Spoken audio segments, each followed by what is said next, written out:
না, এখন এখানে যেহেতু একটা তুমুল প্রতিদ্বন্দ্বিতামূলক একটা নির্বাচন হয়ে গেল, এই নির্বাচনে ধর্মপ্রাণ যারা রাষ্ট্রীয় জীবনে ইসলাম চায়, জাতীয় জীবনে ইসলাম চায়, এই ধরনের মানুষদের সংখ্যাটাও বাংলাদেশে মানে একেবারে যে সবাই মিলা চায় ব্যাপারটা তা না। যারা চায় মানে আমরা বলি ইসলামী ভোটার বা ধর্মীয় দলগুলির সাপোর্টার, কর্মী, সমর্থক এরকম। তো এনারা কিন্তু কিছুটা হতাশ হয়েছেন। এনাদের কর্মীরা অলরেডি অনেকখানি নিরাশ। তারা আশা করেছিলেন অন্তত এইবার যেহেতু আওয়ামী লীগ ফিল্ডে নাই, মোটামুটি এইবারে যে সুযোগটা তারা পেয়েছেন ইন্টারিমের টাইমে, এরকম সুযোগ অতীতে কিন্তু পাওয়া যায়নি বাংলাদেশে। তো এবারে আশা করেছিলেন যে ইসলামী দলগুলি ক্ষমতায় যাবে। এখন যেহেতু ক্ষমতায় যেতে পারে নাই, অনেকের ভিতরেই হতাশা নেমে এসেছে। অনেকে সমালোচনা করছেন, নিজের দলের ভিতরে নিজের দলের নেতৃত্বে সমালোচনা করছেন। যাই হোক, এটা আলোচনা সমালোচনা থাকবেই। তো আমার এখানে ওই ধর্মীয় দলগুলির, ইসলামী আন্দোলন যারা করেন তাদের কর্মীদেরকে আমি কিন্তু এই কথাটা আগেও বলেছি, ইসলামী দলগুলির কিন্তু সবাই যে স্বার্থপর তা না।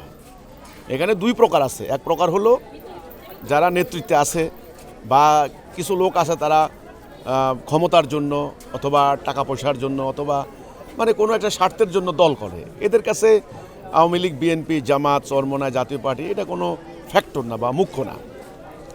আরেকটা বিরাট অংশ আছে, এরা কিন্তু আপনার হলো আল্লাহ রসুলকে চায়, ইসলামকে চায়, ইসলামের আদর্শ রাষ্ট্রীয় ক্ষমতা আসুক এ তারা চায়।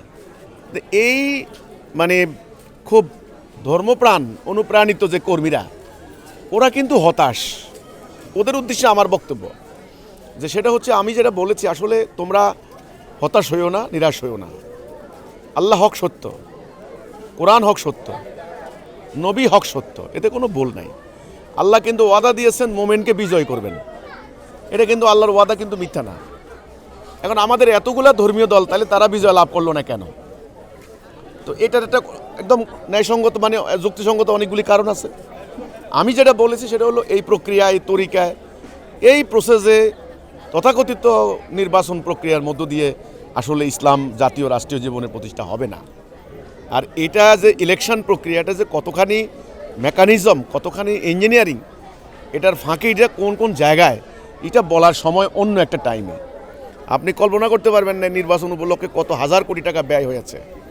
ব্যয়বহুল একটা নির্বাচন, রাষ্ট্র ব্যয় করেছে, প্রার্থীরা ব্যয় করেছে। এখানে টাকা দিয়ে ভোটার কেনা হয়েছে, এখানে জাল ভোট, ভোটের আগের রাতে ভোট, তারপরে হলো ভোটের সিল মারা, মানে অনৈতিক অন্যায্য পন্থা, গুজব, মেকানিজম, ম্যানিপুলেট করা, এগুলো তো আছেই। তো কাজেই এইসব বক্র লাইনে ইসলাম প্রতিষ্ঠা হবে না, আল্লাহ সাহায্য আসবে না। তো আমি ইসলামী আন্দোলনের কর্মীদেরকে বলতে চাই, তোমরা হতাশ হইও না। আল্লাহ হক, রসুল হক, কোরআন হক, ইসলাম বিজয়ী হবে, কিন্তু এই রাস্তায় না। আল্লাহ রসুলের প্রকৃত ইসলাম লাগবে। আমাদের ধর্মীয় সংগঠনগুলি এতটা ভাগে ভাগ হয়েছেন, একদল আরেক দলের বিরুদ্ধে, এক ফেরকা আরেক ফেরকার বিরুদ্ধে। আল্লাহ তো এখানে মুমিনের পক্ষে থাকবে, এদের কারোই পক্ষে আল্লাহ থাকবেন না। এখন অস্থির হয়ে লাভ নাই, হতাশ হয়ে লাভ নাই। তাদের প্রতি আমার একটাই আহ্বান থাকবে, আমরা যে কথাটা বলছি যে আল্লাহ রসুলের ইসলাম আপনারা ধারণ করেন। এক, রসুল যেই প্রক্রিয়া দিন প্রতিষ্ঠা করেছেন, প্রথমে তাওহীদ, তারপরে জিহাদ, তাওহীদের উপর ঐক্যবদ্ধ করে জিহাদের ভিত্তিতে দিন প্রতিষ্ঠা, এই চলমান ধাপ্পাবাজের রাজনৈতিক প্রক্রিয়ায় ইসলাম প্রতিষ্ঠা হবে না। আপনারা এই রাস্তায় গিয়ে এটা জেহাদ, ব্যালট বাক্স, ব্যালট পেপার হলো জান্নাতের টিকিট, এই ধরনের প্রচারণা কোনো লাভ নাই। আল্লাহ সাহায্য না পেলে দিন প্রতিষ্ঠা হবে না, এটা হলো আমার কথাটা। তো এই হতাশ নিরাশ কর্মীদেরকে বলতে চাই, নিরাশার কোনো জায়গা নাই, হতাশার কোনো কারণ নাই।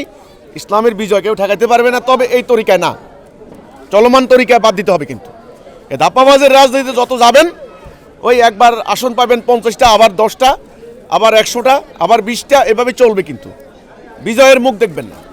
আল্লাহ রসুলের ইসলাম এবং আল্লাহ রসুলের সঠিক তরিকা ধারণ করতে হবে, তবে বিজয় মিলবে ইনশাআল্লাহ। হতাশ হওয়ার কারণ নাই।